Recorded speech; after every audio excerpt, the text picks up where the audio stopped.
Social मीडियावरती अपघातांचे video तुम्ही अनेकदा पाहिले असतील. लोकांच्या भावनांना धक्का बसला असे काही व्हिडिओ असतात. अशा व्हिडिओमध्ये सहसा रस्ते अपघात, नैसर्गिक आपत्ती किंवा अनुचित घटना घडलेल्या आपल्याला पाहायला मिळतात. लोक असे व्हिडिओ मोठ्या प्रमाणात पाहतात आणि शेअर देखील करत असतात. बऱ्याचदा लोक हे व्हिडिओ त्यांच्या प्रतिक्रिया देखील देण्यास चुकत नाहीत. अशा परिस्थितीत अनेकदा प्रश्न पडतो की हे व्हिडिओ खरोखरच व्हायरल होतात की खळबळ निर्माण करण्यासाठी बनवले जातात.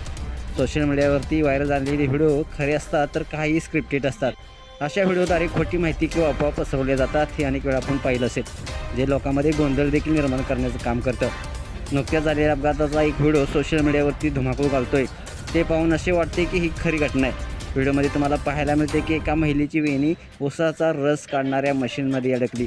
ती स्त्री एक वेणी हातात धरून आहे तर एक पुरुष मशीनमधून तिची वेणी काढण्याचा प्रयत्न करताना दिसतोय. तुम्हाला दिसेल की तो माणूस त्या मशीनमधील त्या महिलेची वेणी हळूहळू काढतोय. खूप प्रयत्नानंतर त्या महिलेची वेणी कशी तरी बाहेर काढण्यात त्याला यश येतं. सुदैवाने या अपघातात त्या महिलेचा जीव वाचलेला आहे. हा व्हिडिओ इंस्टाग्रामवरती प्रचंड असा हा व्हिडिओ सोशल मीडियावरती अपलोड केलेला आहे आणि प्रचंड असा शेअर केला जात आहे. तुम्हाला व्हिडिओ कसा वाटला नक्कीच कमेंट्स बॉक्समध्ये आपल्या प्रतिक्रिया अवश्य द्या आणि आपल्या एस एस स्पोर्ट्स या चॅनलला सबस्क्राईब करायला नक्की विसरू नका. धन्यवाद.